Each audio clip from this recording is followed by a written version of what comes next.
अभी आपका रिजल्ट आ गया, आपका 333 रैंक के साथ सिलेक्शन हुआ हो गया। आई थिंक आपको आईपीएस तो इजीली मिल ही जाना चाहिए। तो आपके जो फर्स्ट टू अटैम्प्ट थे उसमें क्या रहा आपका रिजल्ट? अभी आप दिल्ली में रहकर तैयारी कर रहे जी, थे, तो आपने जब स्टार्टिंग करी थी तो जी। एनसीईआरटी से स्टार्ट किया था या फिर डायरेक्टली स्टैंडर्ड बुक्स से? Hello everyone, welcome to student of friends. अभी हमारे साथ हैं देवांश मोहन द्विवेदी सर, जिनका यूपीएससी में अभी ट्रिपल टाइम 3 रैंक के साथ, मतलब 333 रैंक के साथ सिलेक्शन हुआ है। और इनका ये थर्ड अटैम्प्ट था, तो आज हम इनसे जानते हैं इनकी क्या स्ट्रैटेजी रही, इन्होंने कैसे प्रिपरेशन करी है, ऑप्शनल वगैरह क्या है, ओवरऑल डिस्कस करते हैं। सो सबसे पहले आप अपना एजुकेशनल बैकग्राउंड बताइए। मैंने बीटेक किया है इलेक्ट्रॉनिक्स एंड कम्युनिकेशन इंजीनियरिंग में। प्रयागराज में ही एक प्राइवेट कॉलेज है, United okay, college of engineering and research, वहाँ से किया था। स्कूलिंग मेरी हुई बेथनी कॉन्वेंट स्कूल इलाहाबाद से ही। इलाहाबाद से। सो जी। आपने यूपीएससी वगैरह का कब सोचा था कि प्रिपरेशन करना है, या फिर मोटिवेशन कहाँ से आया? जब कॉलेज के थर्ड ईयर में था तब ये जब डिसाइड करना होगा कि किस तरफ जाना है, करियर क्या लेना है, तो जब यूपीएससी के बारे में पता चला, थोड़ा इसके बारे में रिसर्च किया, तो इंटरेस्ट आया चीज़ों को पढ़ के और वर्क प्रोफाइल देख करके, तो वहाँ से शुरुआत हुई। ओके, सो अभी आपका रिजल्ट आ गया, आपका 333 रैंक के साथ जी, सिलेक्शन हुआ हो जी, गया। जी। आई थिंक आपको आईपीएस तो इजीली मिल ही जाना चाहिए। आईपीएस मिल सकता है, मे बी आईआरएस कस्टम्स तो है। ओके, वैसे आपकी फर्स्ट चॉइस क्या थी? फर्स्ट चॉइस तो यार आईएएस ही थी भाई। आईएएस थी। तो अभी कैसा लग रहा है, फाइनली सिलेक्ट हो गए, क्योंकि आपको 2-3 अटेम्प्ट हो गए थे हाँ, करते हुए? रिलीफ है, अच्छा लग रहा है, खुशी है और आगे और इम्प्रूव करना है। ओके, सो जब आप प्रिपरेशन करना स्टार्ट किए थे तो जी, जी। कैसे सोचा था कि कहाँ से कोचिंग करनी है, सेल्फ स्टडी करना है, कैसे स्टार्ट किया था आपने? शुरुआत तो सेल्फ स्टडी से ही किया था। कुछ सीनियर्स थे जिनसे गाइडेंस मिल गई थी, क्या पढ़ना है क्या नहीं पढ़ना है, वो कर लिया था। फिर उसके बाद जब फर्स्ट अटेम्प्ट में ही मेरा प्रीलिम्स क्लियर हो गया था।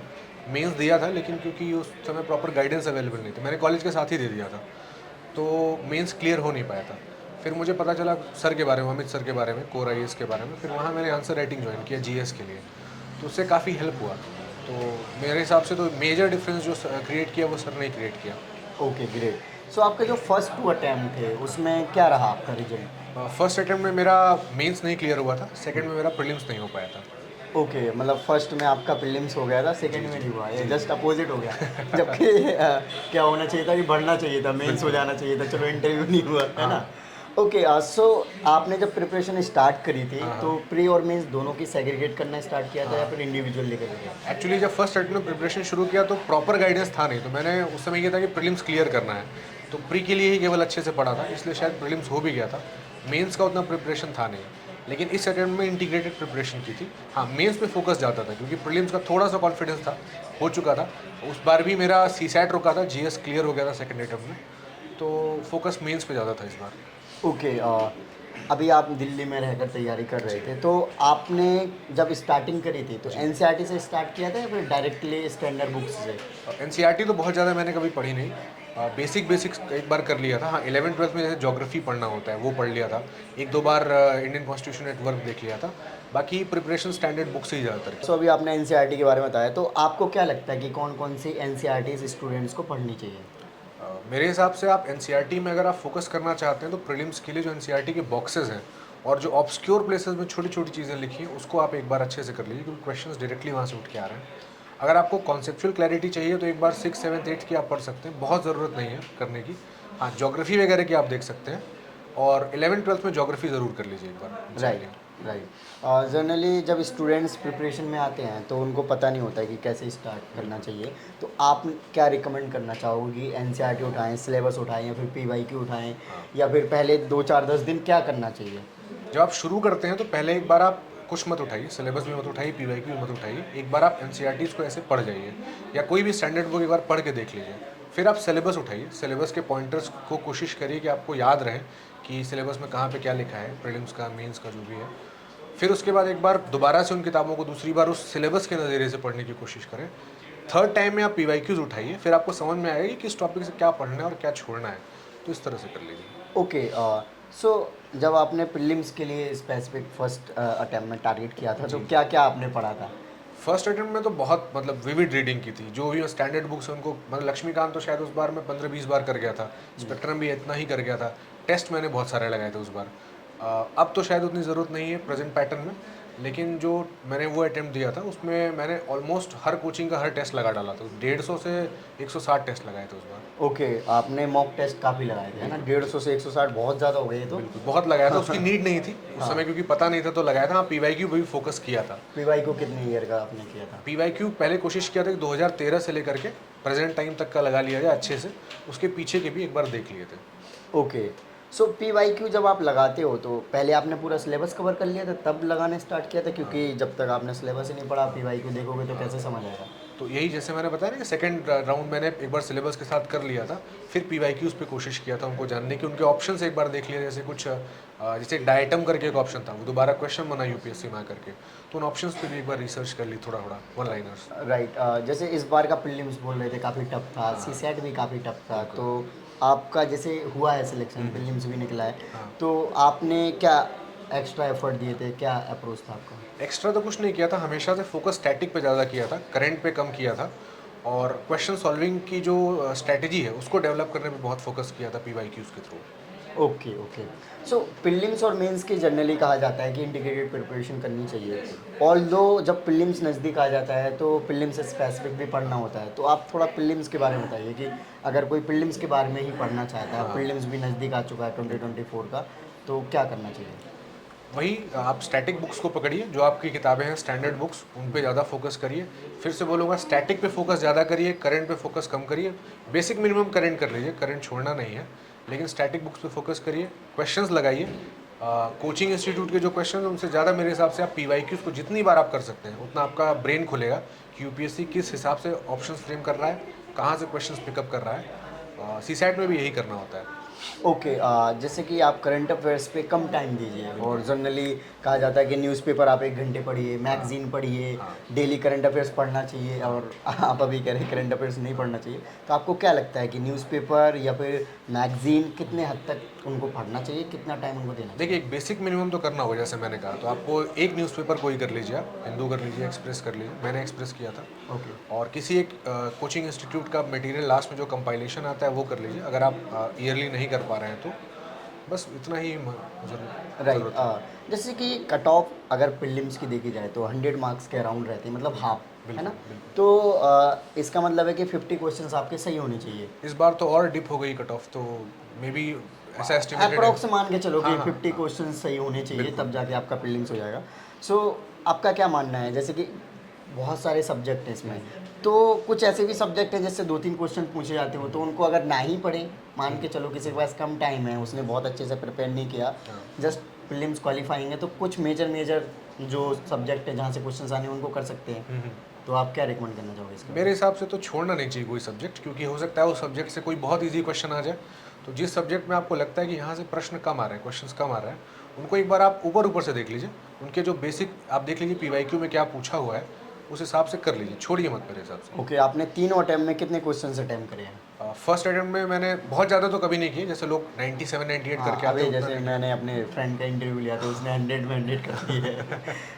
तो सबकी स्ट्रैटेजी अलग होती है, मैं थोड़ा एक्यूरेसी पे जाता था। कोशिश, जैसे इस बार मैंने बहुत कम क्वेश्चन अटैम्प्ट किए, इस बार मैंने 77-78 क्वेश्चन अटैम्प्ट किए, क्योंकि पेपर डिफिकल्ट था, तो मुझे पता था कि कट ऑफ नीचे जाएगी। वहाँ आपको एक अंदाज़ा हो जाता है माहौल देख करके, पेपर देख करके। तो पेपर देख करके अटैम्प्ट करिए, पेपर ईजी है तो आप अटैम्प्ट बढ़ाइए, नेगेटिव कम कोशिश करिए कम जाए। तो मैंने कभी भी 85 क्वेश्चन ऊपर अटैम्प्ट नहीं किया तीनों अटैम्प्ट में। ओके, 85 से ऊपर नहीं किया अटैम्प्ट कभी भी। ओके, तो एक्यूरेसी जो आप बता रहे हो, हाँ। तो उसके लिए आपने जो 150 मॉक दिए थे, तो वहाँ से आपने कैलकुलेशंस निकाली है कि हमें इतने क्वेश्चन अटेम्प्ट करता हूँ तो इतने मार्क्स आ जाते हैं? मॉक से पता चल जाता है, लेकिन आप एक बार पीवाईक्यूज को भी मॉक की तरह लगा के देखिए। आप पेपर उठा लीजिए 100 के 100 सवाल, और बैठ करके उनको 2 घंटे में सॉल्व करने की कोशिश करिए, तो आपको एक अपना स्वीट स्पॉट मिल जाएगा कि मैं इतने क्वेश्चन अटेम्प्ट कर रहा हूँ तो मेरे इतने मार्क्स आ जा रहे हैं, कट ऑफ क्लियर हो जा रहा है। ओके, कई बार मॉक्स काफ़ी टफ होते हैं, या फिर मॉक्स में तो अच्छे मार्क्स आ जाते हैं, बट एक्चुअल यूपीएससी का जब एग्ज़ाम देते हैं, या तो प्रेशर कह सकते हैं एग्ज़ाम हॉल का, उसके वजह से कम मार्क्स रह जाते हैं, और कहीं ना कहीं स्टूडेंट इसमें गड़बड़ा जाता है कि मॉक में तो सही आ रहे थे और एक्चुअल।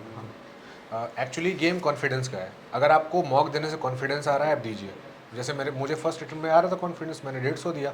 लेकिन अगर आपका कॉन्फिडेंस डाउन हो रहा है कोई भी टेस्ट ऐसा देने से, अचानक से आपका पता चला 50 नंबर आ गया, आप डिप्रेस हो गए, वो छोड़ दीजिए वहीं पे टेस्ट। आप फोकस पीवाईक्यू पे करिए, आपकी नैया पीवाईक्यू ही पार लगाएगा। कोई भी मॉक, कोई भी कोचिंग यूपीएससी के स्टैंडर्ड को मीट नहीं कर सकता है। राइट, अब हम मेंस के बारे में बात करते हैं आपके, तो ऑप्शनल सब्जेक्ट क्या है आपका? मेरा political science option. Political science. काफ़ी आपको प्रीलिम्स में भी काफ़ी हेल्प मिली होगी और बाकी हाँ, जीएस पोर्शन में भी। बिल्कुल बिल्कुल। ओके, सो आप जैसे जीएस के 4 सब्जेक्ट हैं, हाँ। तो क्या अप्रोच रहती थी आपकी, क्या स्ट्रेटजी है ओवरऑल?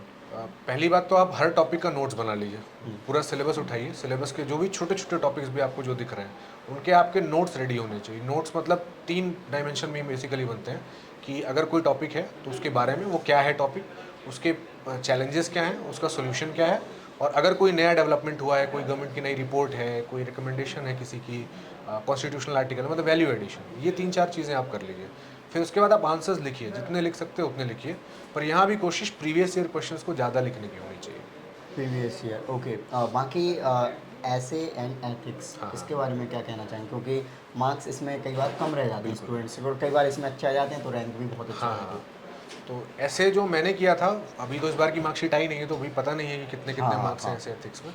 तो ऐसे में आप कोशिश करिए, ऐसे लिख लीजिए पहले, टू द टॉपिक स्टिक रखिए, तो टॉपिक से बहुत ज़्यादा भागने की ज़रूरत नहीं है, और आर्ग्यूमेंटेटिव ऐसे ज़्यादा लिखिए, बहुत ज़्यादा एग्जाम्पल्स भी दीजिए, मगर कोशिश करिए कि आपके आर्गूमेंट्स बहुत अच्छे और सब्सटैंशियल हो, प्रिसाइज आर्गूमेंट्स देने की ज़रूरत है। ओके, और ओके। एथिक्स में जहाँ तक है, तो एथिक्स में आप केस स्टडीज़ के ऊपर ज़्यादा ध्यान दीजिए, और जो थियरी पोर्शन है वो आंसर राइटिंग का गेम है, क्योंकि बहुत एब्स्ट्रैक्ट पेपर है एथिक्स। राइट, जैसे आपने बताया कि नोट्स बनाइए। अब नोट्स बनाना सुनने में तो काफ़ी आसान लगता है कि हाँ नोट्स बना लेंगे, क्या ही है। कैसे नोट्स बनाने चाहिए ताकि वो हमारी प्रिपरेशन में बहुत ही बेनिफिट दें या फिर काफ़ी अच्छे से यूटिलाइज कर सकें? हाँ, तो पहले आप वही जैसे मैंने कहा कि पुराने सवाल उठाइए 2-4 साल के किसी टॉपिक, सपोज आपने पढ़ा कि 1857 का रिवोल्ट पढ़ा, उस पे देखिए मेंस में क्या क्वेश्चन आया है, उस क्वेश्चन को उठा के एक बार लिखिए। लिख करके आपको समझ में आ जाएगा कि मेरे पास ये कंटेंट था और ये मैंने लिखा है, और इस कंटेंट पे मैं शॉर्ट था। तब आपको धीरे धीरे ऐसे समझ में आने लगेगा कि किन किन चीज़ों की ज़रूरत है नोट्स बनाने की। ऐसे ही आप हर टॉपिक पे कर लीजिए, तो नोट्स बन जाएंगे इस तरह से। जैसे मैंने बताया कि 3-4 ही आपको मेन हेडर्स पे बनाने हैं, टॉपिक क्या है, उसके चैलेंजेस क्या हैं, उसके सोल्यूशंस क्या हैं, वैल्यू एडिशन कर लीजिए, कॉन्स्टिट्यूशनल आर्टिकल, कोई कमिटी आ गई, कोई एग्जांपल्स अच्छे आ गए अगर न्यूज़पेपर में, तो उस तरह से कर लीजिए। ओके, और आपका जो ऑप्शनल था पॉलिटिकल साइंस, हाँ, तो उसके लिए क्या रिसोर्स आपने फॉलो करे? क्योंकि फर्स्ट अटेम्प्ट में मेरा जो मेंस रुका था वो ऑप्शनल की वजह से रुका था, तो बहुत लिमिटेड क्योंकि स्टडी की थी ऑप्शनल की। उसके बाद मैंने बहुत वेरीड, बहुत विस्तृत स्टडी की, क्योंकि मेरी सिस्टर जो है वो डीयू से ऑनर्स कर रही है पॉलिटिकल साइंस में, तो मैंने उसका मटेरियल उठा लिया ओके, डीयू का, और उसमें फ़िल्टर आउट कर लिया जो मेरे सिलेबस के अकॉर्डिंग चीज़ें थी, उसको मैंने समझा, पढ़ा और अपने नोट्स बना लिए, फिर उन्हीं से आंसर राइटिंग की, प्रीवियस ईयर क्वेश्चंस लेके। ओके। सो पॉलिटिकल साइंस का जैसे आपने बताया, तो आप क्या रिकमेंड करना चाहेंगे जो स्टूडेंट्स हैं ऑप्शनल चूज़ करना चाहते हैं एज हाँ, पॉलिटिकल साइंस? हाँ, ऑप्शनल बहुत अच्छा है पॉलिटिकल साइंस, अगर आपका इंटरेस्ट है और तो आप ले सकते हैं, मटेरियल भी इसका इजीली अवेलेबल है। हाँ, अपने आंसर्स को डिफरेंशिएट करने के लिए थोड़ा सा मटेरियल को डिफरेंशिएट कर लीजिए मार्केट से, कुछ नई चीज़ें पढ़िए, कुछ नए थ्योरीज ले आइए, कुछ नए स्कॉलर्स लेकर के आइए, और ये ऑप्शनल भी गेम आंसर राइटिंग का है, जितने आपने आंसर राइटिंग प्रैक्टिस की उतने आपके अच्छे नंबर इसमें आएंगे। राइट, आपने आंसर राइटिंग कैसे करी थी और आंसर राइटिंग में क्या क्या एलिमेंट इम्पोर्टेंट होते हैं? तो आंसर राइटिंग में जैसा मैं बता रहा था कि सबसे इंपॉर्टेंट चीज़ है डिमांड, क्वेश्चन की डिमांड आपकी मीट होनी चाहिए, चाहे आप फिगर्स डायग्राम्स के थ्रू मीट करिए, पॉइंट्स के थ्रू मीट करिए, कैसे भी करिए। तो जब मैं कोर आईएएस में आया तो यहाँ पे इस चीज़ ये मैंने सीखा, जैसे फर्स्ट अटेम्प्ट में मेरे डिमांड मीट नहीं हो रही, जो मुझे आता था मैं वो लिख करके चला आता था उसमें, लेकिन आप क्वेश्चन को अगर एनालाइज करेंगे तो उसमें आप समझेंगे कि ये स्पेसिफिक चीज़ ये पूछा है और ये चीज़ ही वो जानना चाह रहा है, मार्क्स उसी चीज़ के हैं।